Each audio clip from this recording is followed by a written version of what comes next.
L'indice CAC 40 résiste une nouvelle fois parmi les valeurs qui se sont distinguées ce jeudi. On retrouve Vivendi, le groupe de médias, a enregistré en 2020 résultat net 1,44 milliard d'euros contre 1,58 milliard un an auparavant.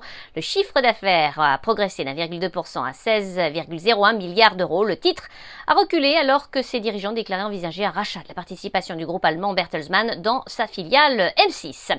On passe à Maison du Monde. Le groupe d'ameublement et de décoration a bondi après que le fonds d'investissement Majorel Investment a franchi à la hausse le seuil de 10% du capital du groupe. Le fonds est désormais le deuxième actionnaire de la société.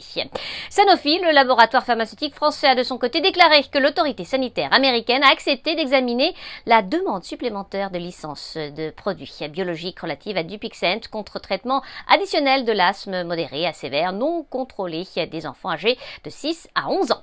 Dans le reste de l'actualité, Thales, le groupe d'électronique industrielle et de défense, a dévoilé pour 2020 un bénéfice net en repli à 483 millions d'euros contre un peu plus d'1 milliard un an auparavant. Les prises de commandes ont reculé de 6% sur une base organique à 18,5 milliards d'euros. Le groupe vise en 2021 une croissance organique de son chiffre d'affaires comprise entre 2 et 6%. CNP Assurance, l'assureur, a conclu un accord auprès d'Aviva afin d'acquérir 51% de la société d'assurance vie Aviva, codétenue à 49% par Unicredit et 100% d'Aviva Life, société d'assurance vie. Les deux sociétés ont réalisé en 2020 un chiffre d'affaires cumulé de 2,9 milliards d'euros. À cette même date, leur encours cumulé s'élève à 17,8 milliards d'euros.